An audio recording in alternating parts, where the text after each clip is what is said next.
হারুন, জানাবেন যে ময়মনসিংহ নগরীতে অটোরিকশা বা ব্যাটারি চালিত যানবাহনের কারণে দীর্ঘদিন যাবৎ যানজটের সমস্যায় ভুগছিল।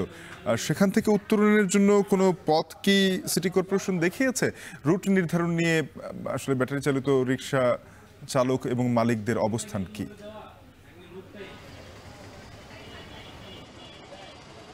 শাফিন, আপনি ঠিকই বলেছেন যে অটোরিকশা ইজি বাইকের কারণে ময়মনসিংহ নগরীতে কিন্তু দীর্ঘদিন যাবৎ একটি যানজটের যে দুর্ভোগ সেটি কিন্তু নগরবাসী পোহাচ্ছিল এবং এই যানজট থেকে উত্তরণের জন্য বা যানজট কমানোর জন্যই সিটি কর্পোরেশন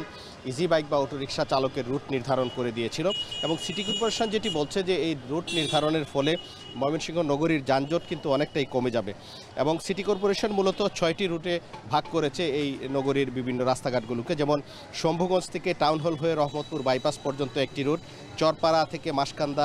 মাসকান্দা থেকে দিগারকান্দা বাইপাস রুট এবং রহমতপুর বাইপাস পর্যন্ত আরেকটি রুট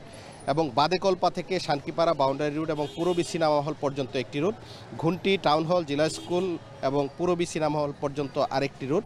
এবং কৃষি বিশ্ববিদ্যালয় রেললাইনের পাশের রাস্তা দিয়ে তাজমহল পর্যন্ত আরেকটি রুট এবং দাপুনিয়া জিলা স্কুল টাউন হল এবং রহমতপুর এই আরেকটি রুট। এই মোট 6টি রুটে কিন্তু এই সিটি কর্পোরেশন নির্ধারণ করে দেয় যে ইজি বাইক বা অটোরিকশাগুলো রয়েছে এই যানবাহনগুলো এই রুট দিয়েই চলাচল করবে এবং এই চলাচল করার ফলে কিন্তু যানজট অনেকটাই কমে যাবে বলে যারা সিটি কর্পোরেশন আমাদেরকে জানিয়েছে। কিন্তু এই সিদ্ধান্তের প্রতিবাদে অটোরিকশা চালকরা কিন্তু এর আগে একদিন অর্ধেক দিন কর্মবিরতি বা ধর্মঘট পালন করে অটোরিকশা চলাচল বন্ধ রাখে, কিন্তু আজকে থেকে আবার অনির্দিষ্টকালের জন্য কিন্তু সেই যে ধর্মঘট সেটি শুরু হয়েছে এবং আমরা সকাল থেকে দেখছি যে শহরের কোথাও কিন্তু অটোরিকশা ইজি বাইক চলাচল করছে না। এর জন্যে মানুষদের কিছুটা দুর্ভোগ হচ্ছে, অর্থাৎ এই অটোরিকশার হঠাৎ করেই বন্ধ করে দেওয়ার কারণে যে বিকল্প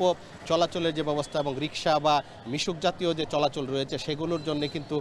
সেই চাহিদাটা কিন্তু ঠিকমতো পূরণ করতে পারছে না, যার কারণে মানুষজনের কিছুটা দুর্ভোগ পোহাতে হচ্ছে। আমরা দেখছি যে অনেকেই হেঁটে চলাচল করছেন বা অনেকজন রিক্সা বা মিশুকের জন্য অপেক্ষা করছেন। বিশেষ করে আজকে থেকে জাতীয় বিশ্ববিদ্যালয়ের মাস্টার্স পরীক্ষা শুরু এবং এই পরীক্ষার্থী যারা রয়েছেন তারাও কিন্তু একটা দুর্ভোগে পড়বেন বলে আমাদেরকে জানিয়েছেন। তবে অটোরিকশা না থাকার কারণে কিন্তু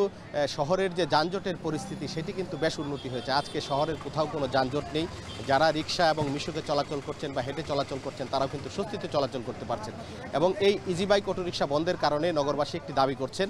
যে এই প্রেক্ষিতে কিন্তু শহরে সিটি বাস সার্ভিস বা অন্য কোনো ব্যবস্থা চালু করা যায়, যার কারণে মানুষজনের দুর্ভোগ হবে না এবং অটোরিকশার যে দৌরাত্ম্য সেটিও কমবে। তো এই ছিল আমার কাছে ময়মনসিংহ থেকে সর্বশেষ।